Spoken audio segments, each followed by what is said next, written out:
আসসালামু আলাইকুম, সবাইকে আমার চ্যানেলে স্বাগতম। আশা করি সবাই ভালো আছেন। আজকে যে ভিডিওটা, এটা চেহারা নষ্ট করার একটা কুফরি তাবিজ। কারো যদি আপনি চেহারা নষ্ট করে দিতে চান তাহলে এটা করতে পারেন। এটা একটা কুফরি বিদ্যা। চেহারা নষ্ট বলতে কি বোঝায় আমি বলে দিচ্ছি আগে। মনে করেন কেউ তার রূপের গৌরব করতেছে অথবা যে কোনো কারণে অহংকার করতেছে, আপনি তাকে চেহারার মধ্যে বান প্রয়োগ করতে চান যাতে তার চেহারা নষ্ট হয়ে যাবে। সে যত সুন্দরী হোক না কেন, তার চেহারাটা ধীরে ধীরে নষ্ট হয়ে যাবে, শুকিয়ে কাঠ হয়ে যাবে, বিশ্রী হয়ে যাবে দেখতে। এটা খুবই বাজে একটা বিদ্যা। এইগুলো মানুষের লাইফে অনেক বড় ইফেক্ট ফেলে। সো এই ধরনের বান প্রয়োগ করার আগে আমার অনুমতি তো লাগবেই। ব্যক্তিগত যে কোনো প্রয়োজন বা যে কোনো কাজের জন্য স্ক্রিনে দেওয়া নাম্বারে সরাসরি ফোনে বা হোয়াটসঅ্যাপে যোগাযোগ করে যে কোনো কাজ করাতে পারবেন, দেশে বা দেশের বাইরে থেকে।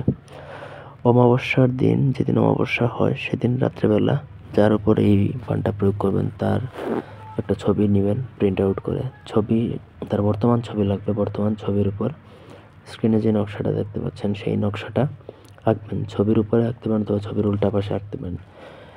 এই যে নকশাটা দেখতে পাচ্ছেন সেটা আঁকতে হবে হচ্ছে অরিজিনাল কস্তুরী কালি দ্বারা। কস্তুরী কালি চাইলে আমাদের থেকে নিতে পারবেন। নাম লিখলেও চলবে, শত্রুর না লিখলেও চলবে। লিখতে হবে এমন কোনো কথা না, কারণ তার ছবি আছে যেখানে, সেখানে নাম লেখাটা বাধ্যতামূলক না। তারপর আপনি চাইলে লিখতে পারেন। তারপর আপনাকে সেই ছবিটা একটা মাটির পাতিলে রেখে, এটা মাটির নিচে কবরের মতো করে গর্ত করে আপনাকে পুঁতে দিতে হবে। ব্যাস, আর কাজ শেষ। আর কিচ্ছু করা লাগবে না।